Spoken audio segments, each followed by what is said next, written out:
Toujours en direct ici à Saint-Étienne au centre des congrès pour ce défi autonomie 11e édition du 4 et 5 décembre. On reçoit beaucoup de monde et justement je voudrais vous présenter Pierre-Yves Champagne de la société Coassist. Bonjour. Coassist, c'est quoi? Racontez-moi. Alors Coassist, on fait des montres d'alerte pour personnes âgées. Donc c'est des montres comme celle-là. On va pouvoir appuyer simplement sur le bouton pour signaler une alerte. C'est des montres qui détectent aussi automatiquement les chutes. Donc c'est pratique si on ne peut pas alerter. Et notre grosse innovation, c'est que la solution fonctionne dans le domicile de la personne, mais aussi à l'extérieur, avec non pas 1 ou 2 jours de batterie comme un téléphone portable, mais plutôt de l'ordre de 3-4 mois. D'accord, avec une distance particulière? Oui, le monde. Donc ça fonctionne voilà, en France, dans plusieurs pays européens, même en Afrique du Sud. On peut partir dans beaucoup de zones. On peut bouger avec. Voilà, pour ça. En fait, il n'y a rien à installer dans le domicile de la personne. Donc c'est pour ça, c'est une solution complètement autonome qui s'appuie sur des réseaux de communication qu'on appelle bas débit et qui permet de consommer très peu d'énergie tout en ayant cet usage mobile qu'offre le GSM et le téléphone portable. Quelle est la différence avec une téléassistante traditionnelle? Alors, plusieurs points. Déjà, cette technologie. Dans la téléassistance traditionnelle, on va juste pouvoir l'utiliser chez soi. On va pas pouvoir sortir dans son jardin ou sortir dans la rue.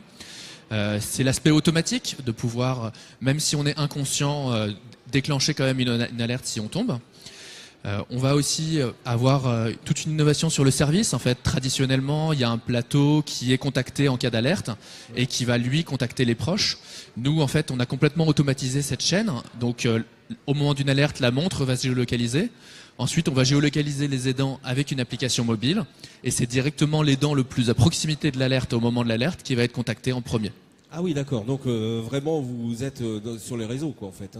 Oui, exactement. C'est une collection complètement connectée pour que les gens puissent vivre chez eux, continuer à en sortir parce que il y a cette mobilité qui est proposée, tout en ayant vraiment une recherche sur le design. Donc là, on a une première version, une première version comme ceci, et on vise une seconde version qui ressemble plus à une montre qui affiche l'heure pour que ça soit moins stigmatisant au fur et à mesure. Parce que vous êtes toujours en développement?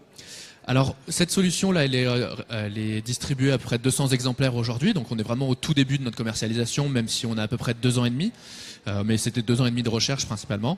Et la version monte, oui, elle sera disponible milieu d'année prochaine.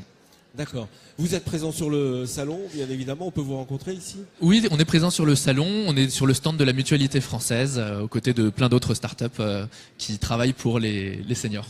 Voilà, et bien si vous avez envie de vous connecter avec cette montre, en tout cas venez faire un tour ici à Saint-Étienne au défi autonomie pour cette 11e édition et vous pourrez facilement rencontrer Pierre-Yves Champagne avec sa montre. Merci beaucoup d'être passé sur le plateau. Merci beaucoup.